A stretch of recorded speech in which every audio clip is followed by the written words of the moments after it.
Welcome to Construction Cashflow. I'm your host, Stu Davidson, and if you haven't already done so, hit the subscribe button so you never miss an episode. What you're dealing with when you're trying to raise as a whole across the industry professional standards, you're dealing with ingrained, entrenched attitudes.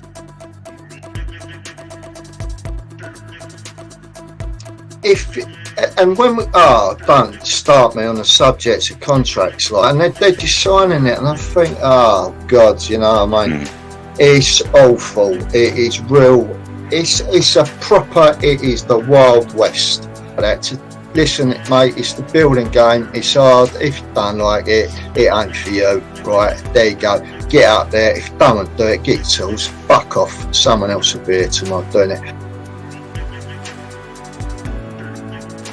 They're pure bullies. Well, they're going to ride you like a dog and get that done cheaper than anyone else. And that's how they're winning the contracts. I'm going to buy myself a second-hand van, set of ladders, and I'm putting ads in the newsagent window tomorrow. All building work undertaken, no job too small. You are setting up and running a fully fledged construction site, and every single law that applies to me on the biggest infrastructure projects in Europe applies to you.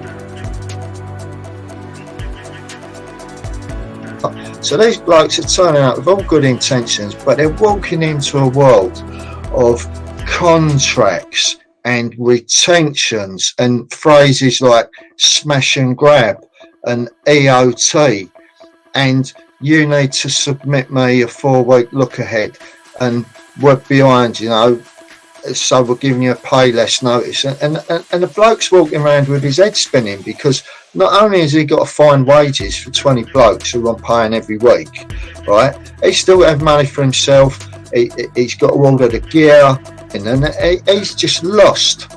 So then you'll get the really ruthless firms who will go in, and their business model is to bully the workers, to have a bully on site running around shouting and threatening people, and to knock the suppliers, right? And that's how they win all the contract. And I know all this because I've worked for them. I've been it done, and I've had it done to me, and it's still going on.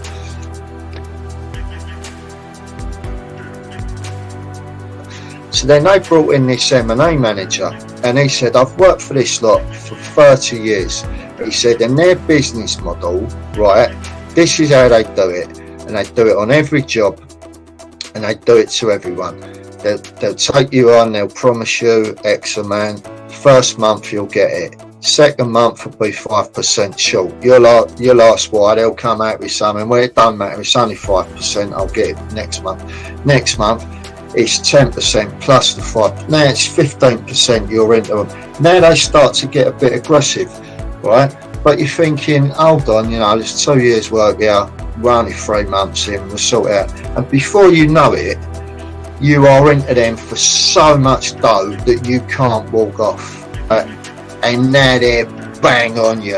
You're going in meetings and they are extremely aggressive to you and all that. So what they'll do, they'll take subbies to the point of almost completion of the job, and then they'll just knock them, and they'll just go, well, we've got an in-house legal team, feel free to take us to court because we can outgun you financially, right? So go on, off you go. These are people, right, who wake up on a Monday morning, kiss their kids, say, what are you doing at school today, you know what I mean? Talk to the wife and go out, drive, you know, very carefully, let people out in front of them, very politely. Then they walk through that gate at 7:30 and they've got total destruction of the subby on their mind. But the decent subby trying to do the decent thing, but he's flapping because he's probably remortgaged his house to release funds to fund this job, right? Now his marriage is breaking down. He's under pressure all the time. His best mates who he brought on promising them loads of dough who he thought he could rely on. They've said to him, here, listen, you ain't paid for so we got to go. No, you can't go, you're leaving it. What am I meant to do? That's your problem. In this show, we ask our guests to tell us their story, tell us a little bit about their background, how they got to where they are today, how they develop their product, their services, their ideas. And we discuss how that can affect construction cash flow and other areas of construction. And also to give us an idea of how we might make things better and give you a few tips and ideas to take away with you. And listen to the end where you'll find out more about them, more about our guests, about what motivates them, what inspires them, and hopefully that'll inspire you too. And always, don't forget to hit the subscribe button so you don't miss another episode. In this episode, I have the pleasure of introducing you to Dave Forde. Dave has many years experience, in fact over 40 years experience in the industry, and has worked on major infrastructure projects and landmark projects including Crossrail, Jubilee Line Extension and HS2. He's also worked on the Heron Tower, the Gherkin and the Shard. Dave is a member of the CIOB and the Association for Project Managers. He's also a civil engineer and senior authorised person for electrical safety on HS2. So it's without further ado that I have the pleasure of introducing you to Dave Forde. Hi Dave, welcome to the show. How are you doing today, mate? I'm good, thanks, mate. Thanks for having me on. So tell us, Dave, about your story, your background, how you got to where you are, a little bit the challenges, the ups and downs and successes of your career and your life, really. So, over to you. All right, cheers. Well, I was born in Islington, North London. My mum and dad was Irish, and my dad was a pipe fitter, but he had his own building firm as well.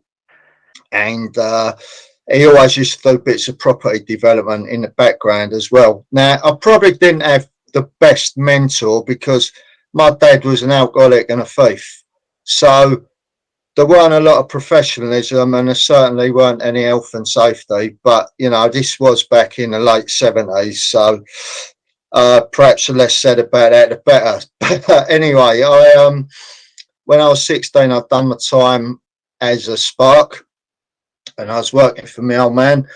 And then I went off and I did a few bits and pieces for myself and with him and what have you, and got involved in a few other things. And then I ended up in Israel for 7 years. Didn't intend to stay there. I was just passing through. It's a long, sad story of too much drink and exotic looking women, and like 7 years later I was still there. But I'd done an awful lot of building out there, and I saw some things that you would never see over here. So that was that, and I came back here. I forget when I got back, 94 or something, 93. And I decided that I didn't want to be on the tools anymore. So I went to university and I started doing a degree in civil engineering. But I got to the last year and I was getting married. My missus was pregnant. I had to leave. I just had to get out and make money, which was a shame. But that did spark my lifelong interest for studying and self-improvement. I'm big into self-improvement anyway, but from a professional point of view, I've always studied since the age that was probably about 25. Then, and don't forget, all the time I'm dropping back into this property development myself, either doing my own little jobs or with my old man. So in 97 I got my first start on the railway. That was the Jubilee Line Extension, and it was, if you like, the first ever proper job that I was on, because up until that point really you could still rock up on site in a pair of trainers and smoking a fag and doing what you want. But this was proper, you know, there was rams and stuff. Everyone's got to wear steel toe cap boots. Never come across this before. So I've been on a railway now 25 years. And I've alternated between, see, when I was on the tools, I was a money monster. Do you know what I mean? I just wanted the money. I wanted the 712s in the day, plus I'd go home, have a few hours, I'd go and work on London Underground as well. And I could have a job 10 minutes from my house, getting 120 a day or whatever. You phone me up, so I've got a job, it's an hour and a half away, but I'm paying 150. I'm there, mate, in the morning, you know. Wouldn't register with me that it was another 3 hours on my day with the travelling. It was another 150 a week, and I was there, and I didn't care how hard it was, how dirty, what a arsehole the governor was, how dangerous it was. I just didn't care. I just wanted that dough, you know. So I've got on a railway, and I've realised that this is a bit different, and it was more organised, and I could see that the money on a day rate was always sort of better, but also there was all these other little things you could do. If you'd done this course and that course, you get another 10 a day, you get another 25 quid a day. So I started working my way through all that, and then I become a supervisor on there, and then a sort of foreman, and then I realised that there was another level of management on there that came from the office, and they was on, you know, they was on substantially more, and they had more security, and it just looked a lot better. So in between this, I'm still, one of them jobs ending, I'm flying off doing a big office fit out in London, the Shard or the Heron Tower or the Gherkin or something like that. And I'm still working nights on the Underground, and I'm still doing my own private jobs. I had an electrical company, and I'm still doing bits for my old man. I'm doing property development as well. And it's just, so when people ask me my story, it's hard, mate, because it just all blends into one massive 40-year-long job.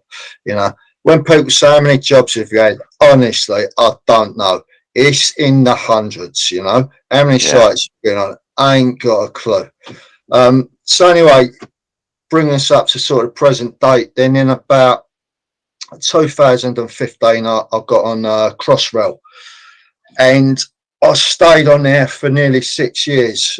I worked for several companies in various different roles. I was assistant project manager, site manager, construction manager, I was quality assurance engineer, I was project manager, and I really could see that there was a proper way to do things. And whereas going back to 97, when I'm talking about rams, health and safety, I was very, very resistant to it. I thought, load of bollocks, you know. It's that fucking health and safety bird again, does my nutting. Like, as it got further, I just sort of give up the fight, you know. I'd go on and, all right, yeah, what have I got to do? But then when I went into management, I actually, on Crossrail, I actually began to understand that this is for a reason. It's not a tick box exercise. And when I look at how I operated with my old man and how I operated for the first sort of 10, 12 years of my life, I said I was a money monster. I didn't care how shit the job was. I realised that that wasn't normal. I'd been conditioned to accept that, right? That, you know, you'd be grafting away, and 10 to 5 on a Friday, governor can't go, yeah, cheers, mate, get your tools, you finished. What are you talking about? Yeah, don't need you.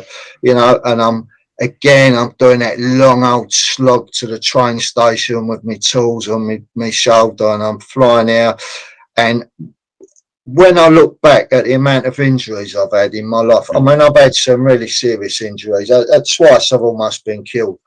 And throughout the course of my career, I've been on 7 separate jobs where people have been killed. And I just realised we were brought up like that. listen, mate, it's the building game. It's hard. If you don't like it, it ain't for you. Right, there you go. Get up there. If you don't do it, get your tools. Fuck off. Someone else will be here tomorrow doing it. And I just thought that was normal. And when I got into management, I realised that was completely wrong. And I realised that there's so many factors that contribute to that. One, it's the cutthroat contracting process in the industry. Two, it's the fact that there's a low bar to entry in the construction industry. Anyone right there this minute can think, whatever job I'm doing, I've had enough. I'm going to buy myself a second-hand van, set of ladders, and I'm putting ads in the newsagent window tomorrow. All building work undertaken, no job too small. Yeah. Right. So you're getting I'm working for all these little firms who've underpriced these jobs, or their method of management, they're pure bullies. They're going to ride you like a dog and get that done cheaper than anyone else. And that's how they're winning the contracts. And so there's all this that goes with it. And also what you're dealing with when you're trying to raise as a whole across the industry professional standards, you're dealing with ingrained, entrenched attitudes. Like, I'm 55, right? So I've said to you that I started in the late 70s, and how it was. You got to think there's still blokes around who are 10 years older than me, 65. So that they was doing it 10 years before I started. Now, if they've only ever worked on small domestic residential jobs and never been held to account by a professional, they're blissfully ignorant of this. They're not willfully ignorant. They just don't know. They've just never been told that there's a proper way to do it. So anyway, then Crossrail eventually finished, and that's for another podcast, mate. Why it went 3 years and £5 billion over. That's for a whole series of podcasts. But yeah, in fact, that would be a good one to explore, and please come back, and we'll do version 2. We do right. Episode 2 of that one. Anyway, for being on Crossrail, I was very, very lucky. I was exposed to extremely capable individuals, men and women, professionals at the top of their game. Chartered engineers, chartered construction managers, who made time for me to show me how to do things properly. And it was then that I decided that I wanted to get a chartership, and just at the end of last year I actually got my chartered construction manager status. So bringing us up to now, I'm working on HS2. I'm on nights. My job title is senior authorised person. So what that is, it's an electrical based safety role where we've got Euston Underground, we've got Euston Network Rail, we've got Euston Square Underground, and we're constructing right on the top, through the middle and the sides, HS2. Now, of course, all the other assets have got to be kept going. There's a hell of a lot of potential down there with the amount of HV we've got and DC traction current cables for someone to get hurt. So we have an extremely rigorous safe system of works. And it's my role to oversee that on the nights. I've still got my own property development company as well, and plus I'm doing consulting for several other companies as well when I can squeeze that in. Yeah, amazing story, Dave. And it's nice to see. You don't often get the viewpoint from somebody who's worked their way right the way up the ranks through the tools, done an apprenticeship, worked on so many different sites. I can relate to it. I started on the tools years ago and worked my way up, then got a degree, then became a surveyor, etc. And you actually get to know the nuts and bolts, don't you? You're not sitting, you're not learning in front of a computer all the time. You're actually there on site solving problems.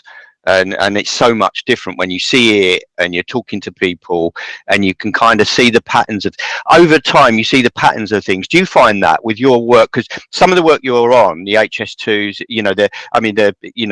the rail work is so complex. Do you see patterns of, health and safety that you kind of instinctively know this is what's got to be done here, and you know, because of your experience? Yeah, so when you work on a major infrastructure job, it is this is my experience. When the building game had a big push for health and safety, I would say towards the end of the late 80s, and no one was really interested. Then they forced it through in the 90s, and it was purely a tick box exercise, arse covering. That's all it was. People still weren't interested. But now, what I've seen over the last 20 years on these major infrastructure jobs, that people genuinely do care. It's not a tick box exercise. Time and money is allowed to implement things properly, and rightly so. And now the good thing about that is you sort of tend to see the same sort of blokes on now. So whether they're in the office or they're on site, they would expect that now. If you told them to do something and the things weren't in place, they'd pull you up. They go, hold on, I haven't read the RAMs, you know, or have we got an updated risk assessment for this, which is lovely. But when you go down on these commercial fit out jobs, mate, it's we're still back in the sort of mid 80s with a lot of them, and it is purely arse covering. Yeah, yeah, and you do see that. You do still see it. It's a shame, but you know, there is you got a big difference between the, you know, the larger kind of projects that have got all the, you know, implementation in place. They know how to select the contractors properly. Yeah, You know, and they've got the systems in place. But you know, when you get to the smaller projects, then you're kind of almost stepping back 10 years in time, aren't you? You yeah. know. So tell us about a little bit about your property, your property development side, and also, you know, what you're doing at the moment around consultancy or any other things that, you know, you've got going on. Sure. So I met my girlfriend about 7 years ago. Now she's a property developer, and she only works with a high net worth individuals and that does luxury properties. So when I met her, now I didn't even have a Facebook account 6-7 years ago, right? I didn't know there was all these networking meetings. I didn't know that it existed. And she said to me, your skills would be highly desirable. So I set up a Facebook account and I started going to some of these property networking meetings, and just like, my God, you know, what I found is terrifying.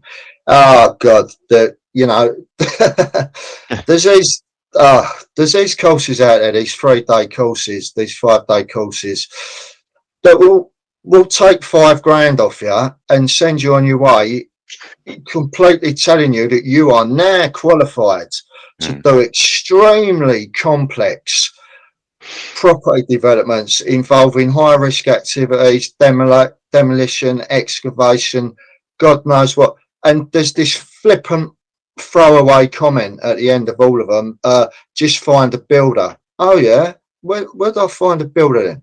Perhaps there's one sitting outside my house right now with all his men, with all the gear, ready to go, you know, got nothing else to do. He can start in the morning. I mean, it's terrible, it's awful. So at the time, she was sort of working with this Russian bloke, and I started consulting for him. Now that was lovely because it was all high-end stuff, Kensington, Belgravia in London. It was lovely, money, no object, you know, it was proper. But then I started working right at the other end with people who literally didn't have a clue. And that's not to be disrespectful to them, but when you go on a construction site, you're dealing with people who've done a 3-4 year apprenticeship. You're dealing with people who've done 3-4 years degrees, and they've got 20-30 years experience.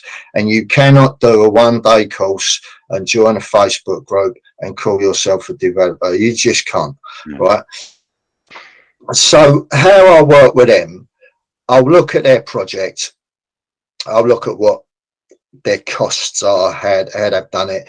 And first of all, I'll just see if it's viable. And I find in the vast majority of times, I will refuse to work with people because their project is doomed to failure before they start, right? So they are guaranteed to make a loss. And it's pointless me charging them a couple of grand to help them make a loss. So I will just decline, you know. And I find a lot of time they'll book an hour's consultation fee, they'll pay me up front, and I'll end up spending 3 hours talking them out of it. You know, the second, third hour they're at my cost, you know, because I just don't want to see them do it. But there are some people who listen and work very successfully. So I'll help them, you know, I'll help them with the project cost, the tendering process, the selection builders. The health and safety is always the first thing. I'll make it quite clear to them. You are not in the property industry. It does not exist. You are in the construction industry. What you're doing, you're buying something, it's either a building or a piece of land. At the end, you're selling it or you're renting it out. And in the middle, you're not doing a refurb or a flip or an HMO. What you're doing in the middle is you are setting up and running a fully fledged construction site. And every single law that applies to me on the biggest infrastructure projects in Europe applies to you on your little 3-bedroom house refurb, you know, and I'll get that into their head. And then if they take that on board, I'll help them, I'll do the program for them, I'll project manage it if they want, or, you know, maybe, or I'll do a JV with them, that sort of thing. That's music to my ears, Dave, because I work with a lot of developers, and some of, like you say, they do a little bit of training and then they think they're in the property, they're going to do a flip, they're going to buy something, they're going to get planning permission and sell it on, or they're going to develop it. But as you say, they're not in the development business, they're in a fully fledged construction site business where people's lives are at stake. And it's and as you know, it can be brutal from a commercial perspective and from a health and safety perspective. And Richard Brackstone post on LinkedIn today about another guy that had got killed abseiling off the side of a building for a company where they hadn't done the proper RAMs, they hadn't done a method statement, risk assessment, you know. And like you just mentioned, it still goes on. People are still not doing the right thing. So when you're going into properties, you know, you're actually dealing with human beings, aren't you, at the end of the day, you know, and there's people going to be doing the work for you, and you've got to make sure they're safe. So, you know, it is music to my ears what you're saying, absolutely. And there's a lot of companies and a lot of developers could really use your services. Yeah. Well, it's not just that. It's the commercial aspects, right? So now, when I go on a lot of these property groups, it's like the builder is the enemy. You know, like 1,000 years ago, people would be going, "Oh, the Vikings are coming, the Vikings are coming." With these people, you see them in Facebook. Oh, the builders are coming. Oh, how do I talk to them? How do I do it? And I thought, you know, what is a builder? He's just a bloke who's trying to earn a living. He's set himself up to do building work. That's all. But some of these are extremely commercially astute, shall we say, right? So they'll look at the documents you've given, and they will see massive scope gaps in there, right? And they won't say anything. So they will tender purely on the details you've given. So 50 grand's worth of work, they know full well there's another 25 grand's worth of work, right? So they'll tender at like 47 grand to come in lower. Then, all great, sign a contract, work starts, gets to the crucial point. You turn up one day and they're just standing there and they go, "Oh, what's the problem?" And they'll go, "Oh, what about this?" They'll go, "What about what?" And they'll point it out and they're just going, "Oh, what do we do?" And builders just stand there going, "Don't know, what do you want to do?" You know, and it's like, it would have been another 25 grand if we'd done it at the beginning, but we've put all the ceilings up now and skimmed them and painted them, so we've got to smash all them down, you know, and we've got, so actually it's 40 grand's worth of, and is the builder morally bound to point out your defects as a businessman or woman? Is he? I don't know. You know what I mean? Me, I'm a member of Association for Project Management, Chartered Institute of Building and Institution of Engineering and Technology. I am duty bound by the code of conduct to point things like that out. But when you get a builder, is he what you know what I mean? I'm not saying yes or no, but this is the harsh commercial reality of what's going on. And if and when we don't start me on the subject of contracts, like they either don't exist or basically what people are signing up to are the builder's payment terms. It's just a sheet of A4 paper with the address of the builder's office, the address of the site. You know, I agree, Joe Bloggs Builders and John Smith Developer to do this work for 100 grand, 20 grand up front and 10 grand payable on the first day of the month. Like, and they're just signing it. And I think, oh God, you know what I mean? It's awful. It is real. It's a proper, it is the Wild West, you know, and I just feel duty bound over what I've learned in my life and what I've seen to at least try and do something about this. And I do a lot of free stuff. I give away a lot of free information. I do webinars, videos, I talk at events and whatever. Don't you? And if people are going to make money out of a project, yeah, then I want paying for my advice. But the rest of it, I'm happy to give away because I just feel as a professional, it's my duty. You're not the first on the podcast to discuss that matter. There is so many contractors, subcontractors going into contracts, they don't know what they're signing. And you're going to want to make it transparent and easy for the builder to understand the project. Because if he doesn't understand the project, then you're going to end up paying more because he hasn't included it. I mean, it's transparent and easy for the builder to understand the project. Because if he doesn't understand the project, then you're going to end up paying more because he hasn't included it. I mean, I spent years and years developing or you know, tendering work for clients, and even after all those years, and the more complex the more detailed the tender documents and the contracts have become, there's always something. You know, you're always constantly finding that little grey area. You know, you're always looking. So, you know, somebody that's been doing it a long time, it's difficult enough. But if you haven't done it before, you know, what's your chances? You know, of protecting your profit. You're not going to do it, are you? Well, then what you hear from them is the builder's ripping me off. He's charging me for all these extras. Well, when you look at it, yeah, they are extra to what you agreed because you didn't give him the right information to start with. And what is he meant to do them for nothing? But also, what I find when clients bring me into a project, I can find a builder who, with all the best will in the world, he's not quite capable for it, and that's fine because we can work together.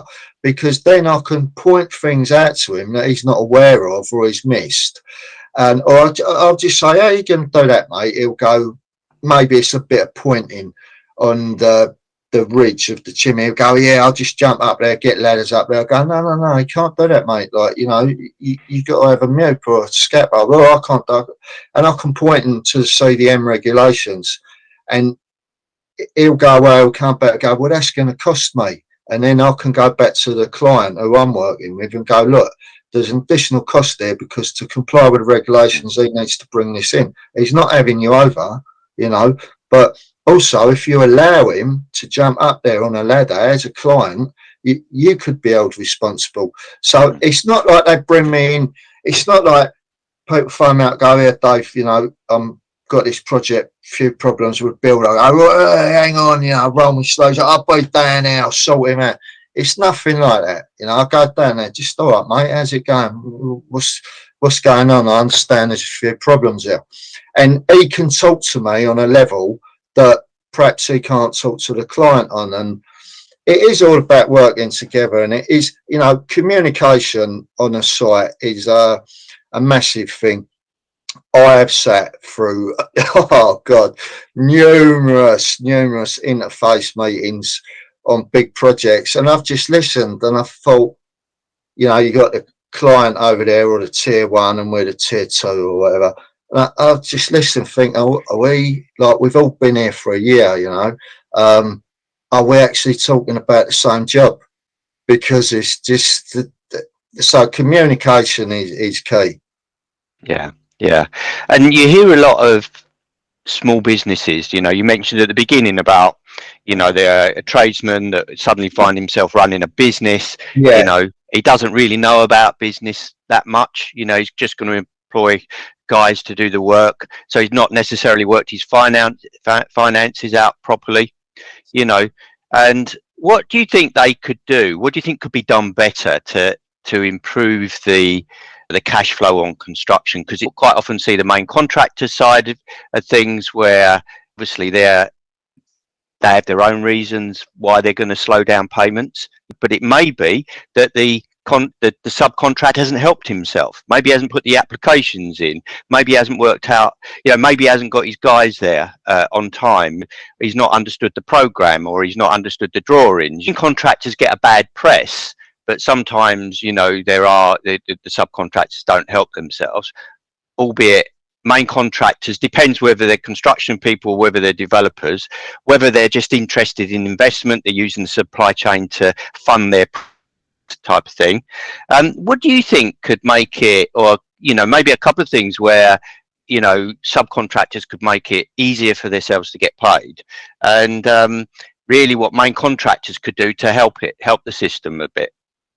so I've listened to all the other podcasts, and there's been some very good input from all your other guests about this. From what I've seen from a subcontractor's point of view, it depends on the sort of size of the projects and that, but you got blokes who they're genuinely willing to graft, right? And they're willing to be there on time and work late and get the job done and bring on labour and that, but they don't realise what they're signing up to, right? They don't realise that when you sign, when you make the switch from being a good tradesman on the tools, maybe making good money on price, and you then make that switch to go into the main contractor and saying, here, listen, if I could get some blokes together, would you give me a package of work on a price? Now, the main contractor is always going to say yeah, because what does it matter? If you don't perform, you'll just be off. And if he's ruthless, he's just going to knock you, just like he's got intentions on knocking everyone, whether you're good, bad, experienced or not. So these blokes are turning up with all good intentions, but they're walking into a world of contracts and retentions and phrases like smash and grab and EOT, and you need to submit me a 4-week look ahead, and we're behind, you know, so we're giving you a pay less notice. And the bloke's walking around with his head spinning, because not only has he got to find wages for 20 blokes who want paying every week, right, he's still got to have money for himself. He's got to order the gear and everything, and he's just lost. You're always going to have people, it's like that thing, their eyes are bigger than their belly. You're always going to have that. And if you were to say to them, look, before you take on this bit of work, go and spend a couple of grand talking to a QS or a construction lawyer, they'd say no. You know what I mean? I've been doing this 20 years before, I don't need all that. Well, there ain't going to be a problem, is there? We're going to smash it out and they'll have no reason not to pay us. So it's an hard one. But when we talk about the whole setup, I mean, I've done this job once, and it was for the firm who I'd done my time with. My old man had sold it by then, and he'd gone back to Ireland. So we're doing this school, and we were doing it for one of the biggest construction companies in the country. I won't name, but anyway, cut a long story short, they sent us under, right, and I was running the job. So when I heard that we'd gone under, I was packing my office up and walking off, and the site manager from the builder company. I said, where are you going? I said, well, it's all over. He went, no. You stay here and you work for us. What you get in a day, just tell us, we'll pay you. So then they brought in this M&A manager. And he said, I've worked for this lot for 30 years. He said, and their business model, right, this is how they do it. And they do it on every job. And they do it to everyone. They'll take you on. They'll promise you X amount. First month, you'll get it. Second month will be 5% short. You'll ask why. They'll come out with something. Well, it doesn't matter. It's only 5%. I'll get it next month. Next month, it's 10% plus the 5. Now it's 15% you're into them. Now they start to get a bit aggressive, right? But you're thinking, hold on, there's 2 years work here. We're only 3 months in. We'll sort it out. And before you know it, you are into them for so much dough that you can't walk off, right? And now they're bang on you. You're going in meetings and they are extremely aggressive to you and all that. So what they'll do, they'll take subbies to the point of almost completion of the job. And then they'll just knock them. And they'll just go, well, we've got an in-house legal team. Feel free to take us to court because we can outgun you financially, right? So go on, off you go. And then let's say there's 30 grand. On this job, for example, there was 15 grand left on the lightning protection. So all this bloke done, he went out to 3 different subbies and he said, I've got 10 grand's worth of work here. And one of them took it. And that's how they do it. And he said to me, this is their business model. These are people, right, who wake up on a Monday morning, kiss their kids, say, what are you doing at school today? You know what I mean? Talk to the wife and go out, drive very carefully, let people out in front of them very politely. Then they walk through that gate at 7:30 and they've got total destruction of the subby on their mind. What do you do about that? How can anyone fight that? This is the reality of the industry we're in, right? So how that translates is now you've either got the decent subby trying to do the decent thing, but he's flapping because he's probably remortgaged his house to release funds to fund this job, right? Now his marriage is breaking down. He's under pressure all the time. His best mates who he brought on, promising them loads of dough, who he thought he could rely on, they've said to him, here, listen, you ain't paid so we got to go. No, you can't go, you're leaving it. What am I meant to do? That's your problem. Right, this is where you're up against. So the only way they can get a job done is either by running around shouting at people or cutting corners. And when you cut corners, the first 2 things to go is always quality and safety, right? And then you have accidents, and then that slows the job down. Or you do shit work that gives the builder another excuse not to pay you, and it's just on and on. So what you'll find is a lot of these blokes only ever do it once, and then they'll go back on the tools, or they'll go doing little jobs. So then you'll get the really ruthless firms who will go in, and their business model is to bully the workers, to have a bully on site running around shouting and threatening people, and to knock the suppliers, right? And that's how they win all the contracts. And I know all this because I've worked for them. You know what I mean? Yeah. And I've seen it done, and I've had it done to me, and it's still going on. In the last couple of years, I've seen it happen several times to contractors, subcontractors, and it's exactly what you describe. So it's the gradual reducing of the payments. Getting the subcontractor to they're in for a lot of money.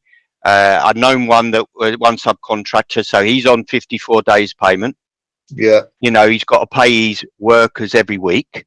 So before long, he's paying 100, 200k out on his labour force before he gets paid.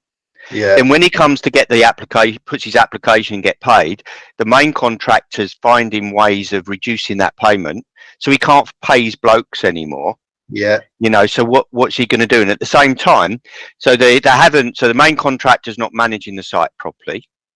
So their production's gone down, but he's saying to the subby, I want more guys on site. I want more guys on site, and the more guys he puts on site, the lower his production goes, the more debt he gets into.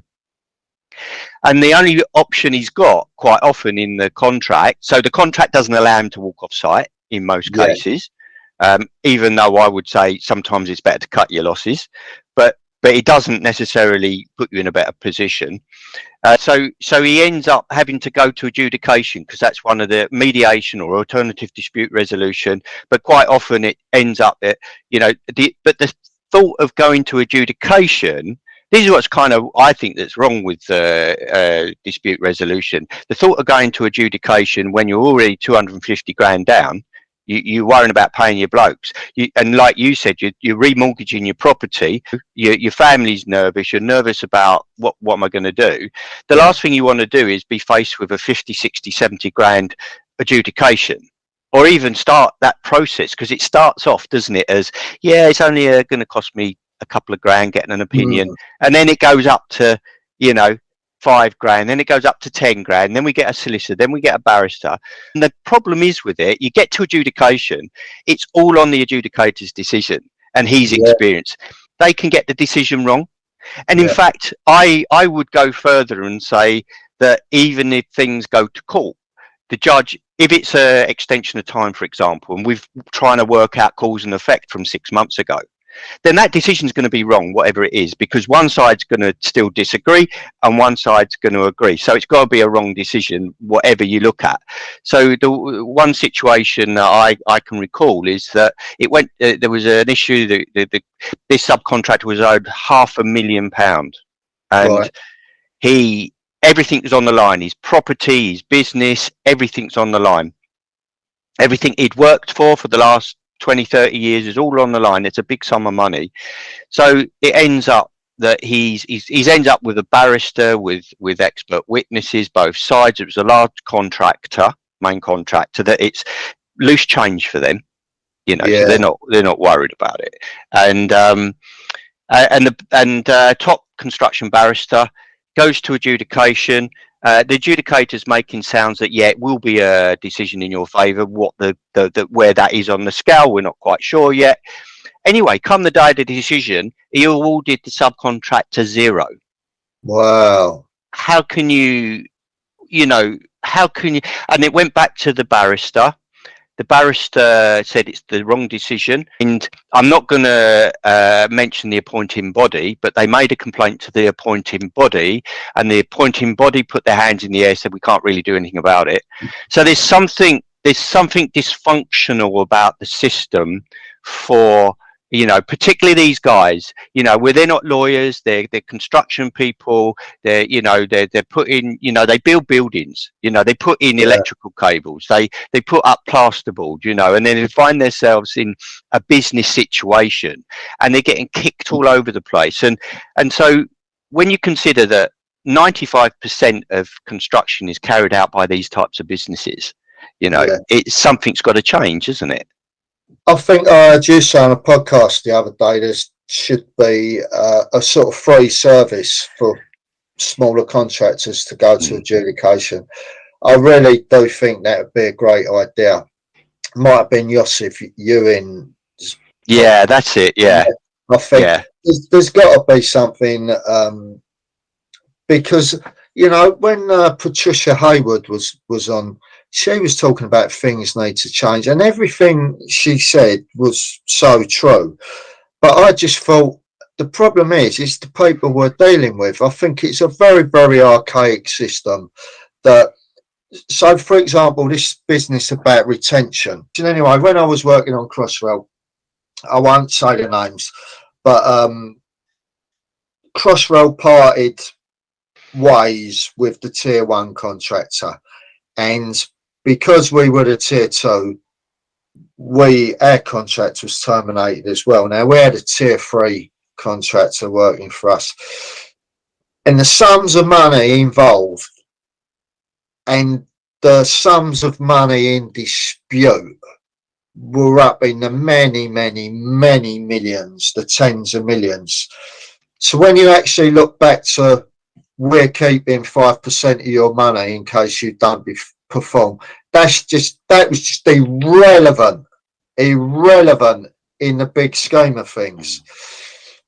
But if things was ticking along nicely, that 5% could have made a big difference to the cash flow. You know what I mean? Absolutely.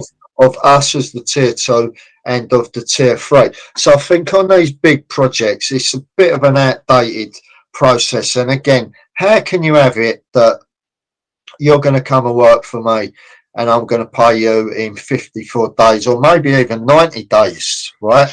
But in the meantime, I expect you to have 20 blokes here. Now, in London, to get someone £1,500 a week ain't nothing out of the ordinary. To 10 blokes, that's 15, so that's 30 grand a week wages times, I don't know, 12, you know, where are we? We're at like 360 grand or so wages. Let's call it 200 grand's worth of gear as well. You know, it's like, it's £500,000 up front. Before I give you anything, and then I'm going to turn around and go, yeah, well, actually, I'm not paying you the amount you've put. I mean, it's completely outdated, you know, and that sort of thing creates a closed shop. That's why you only ever see the big players on these big projects. It's not because they're the best; it's because they can finance it. It's because they got the biggest trade accounts and they got the biggest credit accounts with labour agencies. That's why you see them on all these big jobs, and it shuts out the smaller person. But when we talk about retention, going back to what I do, property developing, I always advise people to keep it. People who are novices, because a lot of times it's their only protection against rogue builders. You know what I mean? And then we go, funny enough, switch it back from major infrastructure projects down to, you know, very basic property development things. You get this other thing where the builder goes like, I want 20% up front, you know, but you haven't done anything. You know what I mean? No, well, I can't finance it. Hold on, if you can't run your company for 1 week or 1 month, then you're basically insolvent, you know. And do I really want to be getting into a financial partnership with you? I probably don't. So actually, it's a good point you make there both ways, is, you know, being careful who you're going to get into a partnership with, whether it's the builder you're going to get into partnership with, you knowing what to check to see where the risks and the red flags are. And if you're a builder or you're a subcontractor, make sure you know your client. You know, how do they operate? Definitely. If and again, in the property developing stuff I'm involved in, my advice is equally open to builders and subcontractors as well. You know, if you are going to take on deals with these people, have you asked to see if they're financially sound? You know, have you actually asked to see a bank statement that they've got the money there? If not, that's down to your due diligence. They're doing due diligence on you, but what due diligence are you doing on the client? It works both ways. Everything works both ways. And the answer to everything is everyone to have more knowledge. That's what it's all about. Not only do I need to know what I'm supposed to do, I need to know what you're supposed to do as well. And I need to know how you're supposed to do it and what you need to make that happen. So I can't just rock up, do a beautiful job, and you go, you know what? So sorry, my mate was going to lend me the money, but I think I can get it off someone else. But you know, that's great advice, Dave. Really, really good advice. What advice would you, if you could give a takeaway for maybe a small one of small subcontractors or business, something to take away with them today? What would that be? Right. So I would say think very carefully about who you're going to subcontract. So, you know, and weigh up the risk of not just the finance, the headache that could go wrong with it. You know, make sure you set up properly. Make sure you know your stuff backwards, what your liabilities are under CDM, because I know a lot of extremely good builders who've been doing it 20, 30 years, have never seen a risk assessment in their life, wouldn't know what CDM was, wouldn't know what working at height regs were, never heard of RIDOR 2013, you know, just because no one's ever told them, you know, but make sure that you're bulletproof from that point of thing. And if you ever sort of come into this situation where there's arguments, disputes about money, you know, have a serious think. Do I want to proceed with this, or is it better to just call it quits now? You know, you don't have to be aggressive about it. Just make a decision that this don't look right. I'm not proceeding. Where, if people listening, where could they get more advice from you? How can they contact you? You know, find out more information. Probably the easiest way is through LinkedIn, because it gives, I think it's got my phone number on there, but it's got my email address, and it's got the link to my property developing website on there as well. Well, I'll put the link. I'll put your LinkedIn into the podcast notes, so they can just watch it. If they watch it, they can link through and come and link it and link in with you on there. So thank you for that, Dave. Great story, great advice. Loads and loads of gold nuggets. I know I've picked up a lot from speaking to you today.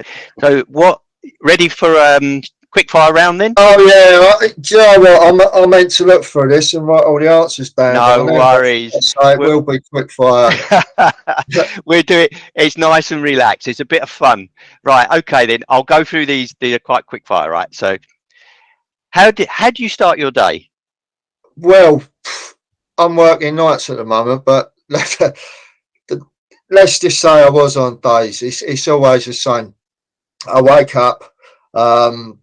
I drink 2 cups of coffee, I wash my face, then I always, before I do anything, I go down and I read my book on Stoic quotes and find out what part of my thinking I'm meant to be working on today. That I'll do that religiously, you know, before I touch phones or turn on screens or whatever, and sets me up for the day. When are you most productive? Right.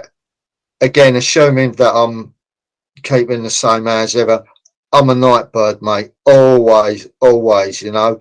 I mean, I'll get ideas, I'll get creative at 11 o'clock at night, you know. Even when I've got to be up at 4 in the morning, I'm walking around the house planning things and writing emails and things. And yeah, so late at night, always. What's something new happening in your life right now?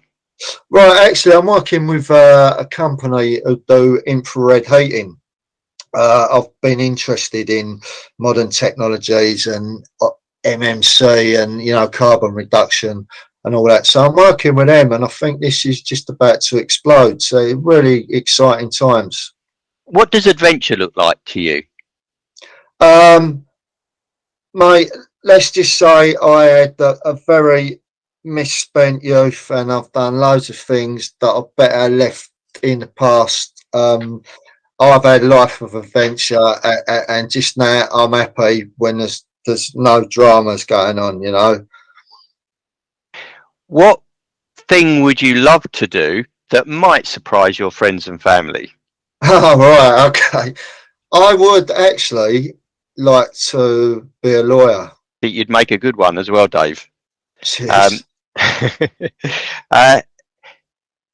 Name a challenge you overcame that changed your life. Right, okay. Well, for the record, I am almost 23 years clean and sober.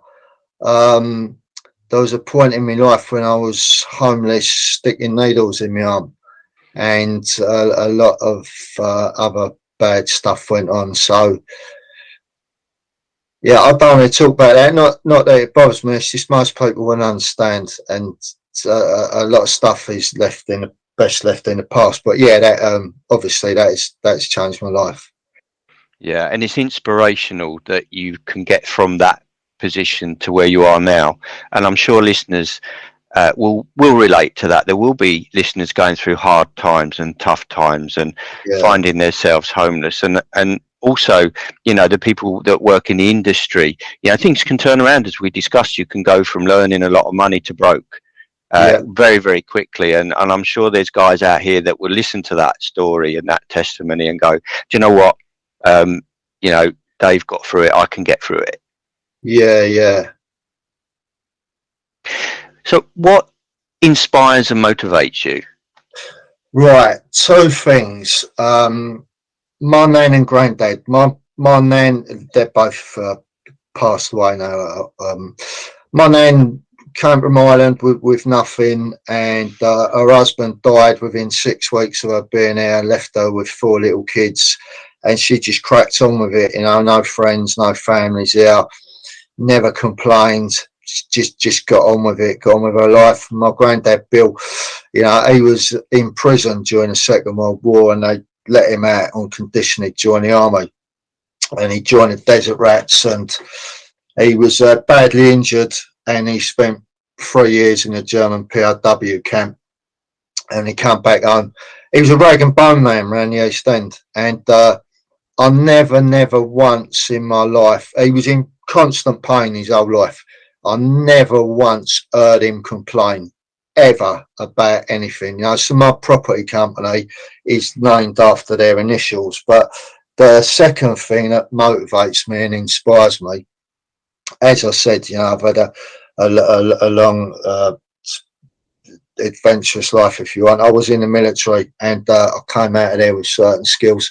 So back in 2000, between 2015 and 2017, there were a lot of very sad events going on in Iraq and Syria.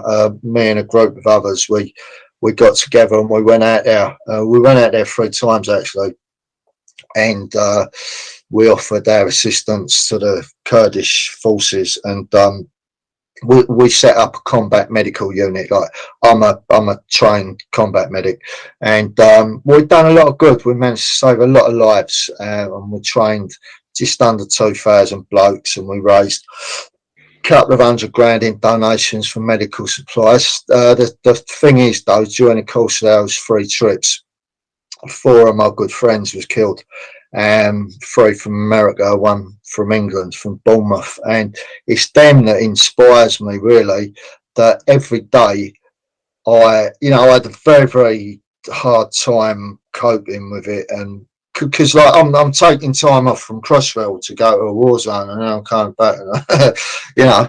But I truly believe that it is beholden upon me now to achieve as much success as I can on their behalf, but to achieve the success that they unfortunately will no longer be able to.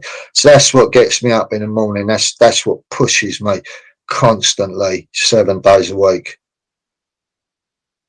What advice would you give your young self? All right. You are the problem. Listen to the people who are trying to help you. Well, thank you so much for that, Dave. It's been an absolute pleasure having you on. It's been great, Stu. Thank you very much, mate. You've been listening to Construction Cash Flow. Hit the subscribe button if you haven't already done so you never miss an episode. And remember, the faster cash flows, the faster wealth grows.